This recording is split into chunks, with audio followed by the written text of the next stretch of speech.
ಎಲ್ಲರಿಗೂ ನಮಸ್ಕಾರ. ನನ್ನ ಹೆಸರು ಜೆ ಸೆಲ್ವರಾಜು. ನನ್ನ ಕಂಪನಿ ಹೆಸರು ಎಂ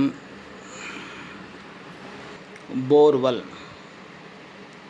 ನಾನು ಬಂದು ವಾಸ ಮಾಡೋದು ಕಮ್ಮಣ್ಣಹಳ್ಳಿ, ಬೆಂಗಳೂರು 33.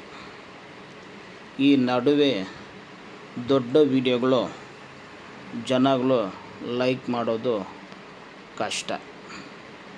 ಬಟ್ ನಾನೇ ದೊಡ್ಡ ವಿಡಿಯೋಗಳು ಬಿಟ್ಟಿದ್ದೀವಿ, ಎಷ್ಟೋ ಜನಗಳು ನೋಡಿದ್ದಾರೆ, ಶಾರ್ಟ್ ವಿಡಿಯೋಗಳನ್ನ ನೋಡ್ತಾ ಇದ್ದಾರೆ. ಈ ನಡುವೆ ಅದು ಇಲ್ಲ ಅಂತ ಈಗ ಕೆಲಸಗಳು ಎಲ್ಲ ಅಪಾರ್ಟ್ಮೆಂಟ್ ಕೆಲಸಗಳು ಬರ್ತಾಯಿದೆ. ಅವರು ವಿಡಿಯೋ ಅಪ್ಲೋಡ್ ಮಾಡೋದು ಬೇಡ ಅಂತ ಹೇಳಿಬಿಡ್ತಾರೆ.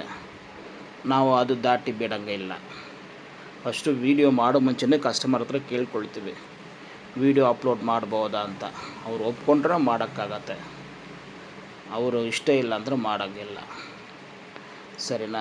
ಅದು ಇಲ್ಲ ಅಂತ ಎಲ್ಲ ರಿಪೀಟೆಡ್ ಕೆಲಸಗಳೇ. ಏನದು, ಫಸ್ಟು ನಾವು ಬಂದು ಸೈಟ್ ಇನ್ಸ್ಪೆಕ್ಷನ್ ಮಾಡ್ತೀವಿ. ನಿಮ್ಮದು ಯಾವುದೋ ಪ್ರಾಬ್ಲಮ್ ಇರಲಿ, ಸೈಟ್ ಇನ್ಸ್ಪೆಕ್ಷನ್ಗೆ ಬಂದು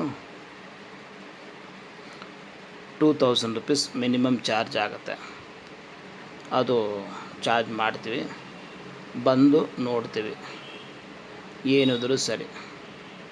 ಒಂದು ಎಕ್ಸಾಂಪಲ್ಗೆ ರೋಬೋ ಗಾಡಿ ಡ್ರಿಲ್ ಮಾಡಬೇಕು, ಅದಕ್ಕೋಸ್ಕರ ಸೈಟ್ ಇನ್ಸ್ಪೆಕ್ಷನ್ ಬಂದಿದೆ.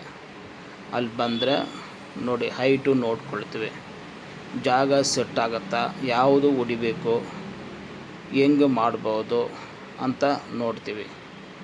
ಸರಿನಾ? ಈಗ ನಾನೇ ಪಾಯಿಂಟ್ ಮಾಡ್ತೀವಿಲ್ಲ, ಇಲ್ಲಿ ನೀರಿದೆ ಅಲ್ಲಿ ತೋರಿಸಲ್ಲ ಪಾಯಿಂಟು. ಫಸ್ಟು ಬಂದು ವಾಸ್ತುಕ್ಕೆ ಟ್ಯಾಲಿ ಆಗಬೇಕು. ಆಮೇಲೆ ಬಿಲ್ಡಿಂಗ್ ಸ್ಟ್ರಕ್ಚರ್ ಅಫೆಕ್ಟ್ ಮಾಡೋಂಗೆ ಥರ ಇಲ್ಲ, ಎಷ್ಟು ಕಡಿಮೆ ಡೆಮಾಲಿಷನ್ ಮಾಡಿದ್ರೆ ಡ್ರಿಲ್ ಮಾಡೋಕ್ಕಾಗತ್ತೆ ಅಂತ ಎಲ್ಲ ಡಿಸೈಡ್ ಮಾಡಿ, ಆಮೇಲೆ ಅಂಥ ಜಾಗನಲ್ಲಿ ನೀರು ಐತೆ ಇಲ್ಲ ಅಂತ ಕಂಡುಹಿಡಿಯೋದು. ಸರಿನಾ? ಆಮೇಲೆ ನಾವೇ 90% ಕನ್ಫರ್ಮೇಷನ್ ಕೊಡ್ತೀವಿ. 60% ಬಂದು ಟ್ರೆಡಿಷ್ನಲು, 30% ಸೈಂಟಿಫಿಕ್ ಇನ್ಸ್ಟ್ರೂಮೆಂಟ್ ಐತೆ, ಅದನ್ನಲ್ಲಿ ಕ್ರಾಸ್ ಚೆಕ್ ಮಾಡಿಬಿಟ್ಟು ಹೇಳ್ತೀವಿ. ಬಟ್ ಏನಿದ್ರು ಸರಿ, ಡ್ರಿಲ್ ಮಾಡೋಕ್ಕೆ ನಮಗೆ ಪರ್ಮಿಷನ್ ಐತೆ, ಕಸ್ಟಮರು ಪರ್ಮಿಷನ್ ತೊಗೊಳ್ಬೇಕು. ಸರಿನಾ? ನೆಕ್ಸ್ಟು ಅಗ್ರಿಕಲ್ಚರ್ ಕೆಲಸಕ್ಕೆ ಬರುತ್ತೆ, ಅಲ್ಲಿ ಹೋಗ್ಬಿಟ್ಟು ನೋಡ್ತೀವಿ. ಸರಿನಾ? ಫಸ್ಟು ಒಂದು 4 ಎಕರೆ ಸರಿ, 10 ಎಕರೆದು ಸರಿ, 1 ಎಕರೆದು ಸರಿ. ಫಸ್ಟು ಯಾವ ಸಿಚುವೇಷನಲ್ಲಿ ಅಲ್ಲಿ ಐತೆ, ಮಣ್ಣುಗಳು ಹೆಂಗಿದೆ,